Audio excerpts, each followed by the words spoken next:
What if the people who genuinely love winter aren't just weather enthusiasts, but are actually wired differently on a psychological level? Have you ever noticed that while most people count down to spring and dream about summer vacations, there are those rare individuals who come alive when the temperature drops?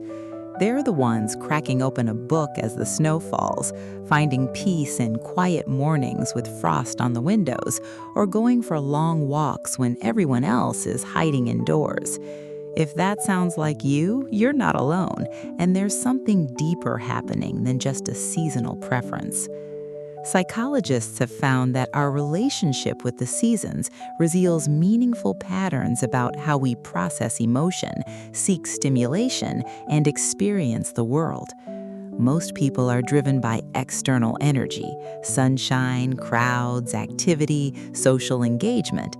But people who love winter, they're operating according to a different set of psychological principles. Here's what fascinates researchers. Winter lovers tend to demonstrate higher levels of self-directed focus, introspection, and what psychologists call internal regulation. They're not avoiding the world during winter months. They're gravitating towards something the season provides that resonates deeply with their neurobiology and psychology. Winter preferences connect to personality traits you wouldn't expect. Studies suggest connections to cognitive reflection, emotional depth, and even a particular type of creative thinking. The silence and stillness that winter brings doesn't feel depressing to them. It feels necessary. It's the difference between people who need constant external stimulation to feel alive and people who find profound clarity in quiet. This isn't about being antisocial or sad. In fact, some of the most aware, introspective, and psychologically complex individuals are the ones drawn to winter's darkness and stillness. In this video, we're going to explore 4 psychological reasons why winter lovers aren't just different. They're often more attuned to deeper parts of themselves and human nature that others miss. Reason 1. You have a different relationship with stimulation.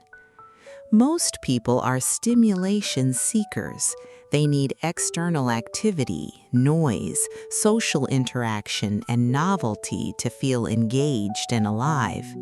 Their brains are wired to seek dopamine hits from variety and external input, which is why summer, with its brightness and social obligations, feels energizing to them. But winter lovers operate on a different neurological principle. Psychologists who study sensation-seeking and arousal levels have found that not everyone's brain responds the same way to external stimulation. While others crave more light, more people, more activity, winter lovers have a naturally lower threshold for optimal arousal. This doesn't mean something is wrong with them. It means their nervous system is calibrated differently. Think about it this way. While others are at the beach, surrounded by noise and activity, they're thriving. They're wired to find that stimulating. But winter lovers? While others see crowds and sunshine, they see overstimulation. While others feel energized by constant social calendars, they feel depleted. Winter provides what their nervous system actually needs, a natural downshift in external stimulation that allows them to feel calm, focused, and genuinely alive. This connects to what researchers call optimal arousal theory. Your brain has a sweet spot, a level of stimulation where you perform best, feel most like yourself, and experience the deepest satisfaction. For many people, that's high stimulation. For winter lovers, that's low external stimulation with high internal engagement. Winter naturally provides this. The quiet mornings, the muted landscape, the excuse to stay inside, these aren't depressing to them. They're perfectly calibrated to their nervous system's needs. Here's what's important. This isn't introversion, though winter lovers often are introverts. It's about how your brain processes and regulates stimulation. Some of the most socially confident people can still be winter lovers because they recognize that their optimal mental state requires periods of lower external noise. They're not hiding from life, they're honoring how their brain actually works. Reason 2. Winter activates your deepest cognitive processes. There's a reason philosophers, writers, and creative thinkers throughout history have been drawn to winter. It's not romantic nostalgia, it's neurology. When external stimulation decreases, something remarkable happens in the brain. Your mind turns inward. Psychologists and neuroscientists have documented that reduced external stimuli actually activate deeper cognitive processes. While others are processing the constant input of summer, visual stimulation, social demands, activity, their cognitive resources are spread outward. But winter lovers, their cognitive resources turn inward. While others are distracted by endless external input, they're accessing their deepest thinking. While others need activity to feel productive, they're having their most profound insights. This is the difference between shallow processing and deep processing. Winter naturally facilitates deep processing.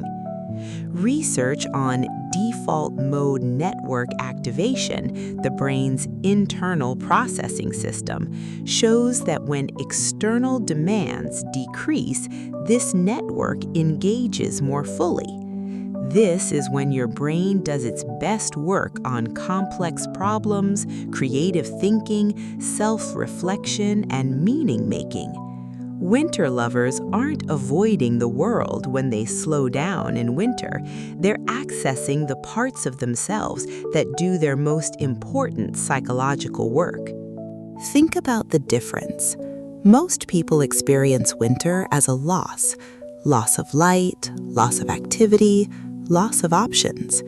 But psychologically aware winter lovers recognize winter as an invitation to think deeply, an invitation to process emotions that get buried under constant activity, an invitation to work through complex ideas that require sustained, uninterrupted focus. This is why many winter lovers report that their best ideas come in winter, why their journals fill up with deeper reflections, why relationships become more meaningful, because they have the cognitive and emotional space to really understand themselves and others. It's not that they're sad or depressed, it's that their mind is operating at a different depth level, and that depth is where some of humanity's greatest insights originate. Reason 3, you experience emotions with greater complexity. Carl Jung, one of psychology's most influential thinkers, believed that winter represented a necessary descent into the unconscious, a psychological retreat that allowed for genuine self-understanding. He didn't see this as depression. He saw it as depth. Winter lovers tend to have what psychologists call high emotional complexity. This means they don't experience emotions in simple, surface ways. While others feel happy or sad in straightforward terms, winter lovers experience emotional nuance. They feel the sadness within joy. They recognize loneliness even in crowds. They sense the melancholy underneath contentment. This isn't a flaw, it's a feature of their emotional intelligence. Here's what matters. Most people try to avoid or escape complex emotions. They seek distraction, stimulation, and external activity to outrun difficult feelings. But winter lovers? While others are running from their emotional depth, they're walking toward it. While others see winter's darkness as something to overcome, they recognize it as a mirror for their inner landscape. This ability to sit with complex emotion, to explore it rather than escape it, is precisely what develops emotional maturity and psychological insight. Psychologists who study emotional intelligence have found that people capable of experiencing and processing emotional complexity develop greater empathy, better relationships, and more authentic self-understanding. Winter lovers aren't drawn to isolation because they're broken. They're drawn to the psychological space that winter provides because it allows them to process the full spectrum of their emotional experience. The quiet, the darkness, the stillness, these conditions are actually optimal for emotional processing and integration. This is why winter lovers often appear to others as having unusual depth. They've spent time with their emotions instead of running from them.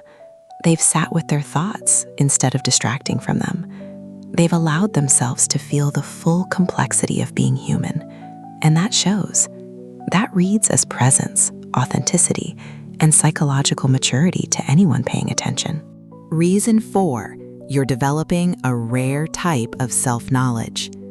There's something psychologically powerful about choosing solitude intentionally rather than having it forced upon you.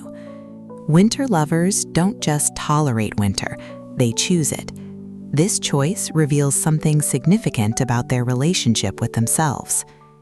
Psychologists researching self-awareness and personal growth have found that genuine self-knowledge requires what they call reflective capacity, the ability to turn attention inward and observe yourself with honesty. This capacity isn't developed through constant external activity. It's developed through periods of deliberate solitude and introspection. Once you begin choosing those periods intentionally, you stop needing constant external validation to know who you are. That's when something transforms. Once you've spent genuine time alone with your thoughts, you stop needing others' opinions to define you. Once you've sat with your own complexity, you become less threatened by others' complexity. Once you've processed your own emotions in quiet spaces, you develop an unusual type of confidence, not the loud confidence of constant stimulation, but the quiet confidence of genuine self-knowledge. Winter lovers are building something rare, authentic self-trust. They're not relying on external circumstances to tell them who they are or how to feel. They're developing an internal compass. This is why psychologists often describe highly self-aware individuals as having introspective capacity, the ability to know themselves deeply and trust that knowledge. Here's the transformation. Most people spend their lives running from silence, from slowness, from being alone with their thoughts. They never develop this quiet confidence. But you, by choosing winter, by honoring what that season offers your nervous system and your psyche, you're developing psychological strengths that most people never access. You're building self-knowledge that becomes unshakable. You're cultivating emotional depth that becomes your superpower. This isn't about being better than others. It's about recognizing that your love of winter isn't a limitation or a sign of something wrong with you. It's evidence that you're already doing the deep psychological work that leads to genuine self-understanding and authentic living. The real question is, am I honoring what I've discovered about myself, or am I still trying to force myself into a mold that was never mine to begin with? Because that's what this comes down to. Every time you choose to embrace winter instead of resisting it, you're choosing authenticity over conformity. You're choosing self-knowledge over external validation. You're choosing the quiet confidence of genuine self-understanding over the hollow confidence of constant stimulation. That's not a personality quirk. That's psychological wisdom. Call to action. If this video helped you understand yourself more deeply, or if it finally gave you permission to stop apologizing for loving winter, then you need to subscribe to Sinova Mind. We create psychology videos that go beyond surface-level explanations, videos that reveal the hidden patterns behind human behavior and help you understand why you're wired the way you are. Before you go, I want to hear from you in the comments. How does your love of winter show up in your life? Are you someone who comes alive in the quiet and stillness? Do you find your deepest thinking happens when the world slows down? Share your experience. I genuinely love reading your thoughts, and your comment might help someone else recognize themselves in this video. If you found value here, consider sharing this with someone you know who loves winter. They might need to hear that their preference isn't something to overcome, it's something to honor. Until next time, remember, you're not different because you're broken. You're different because you're paying attention to what actually makes you come alive. I'll see you in the next video.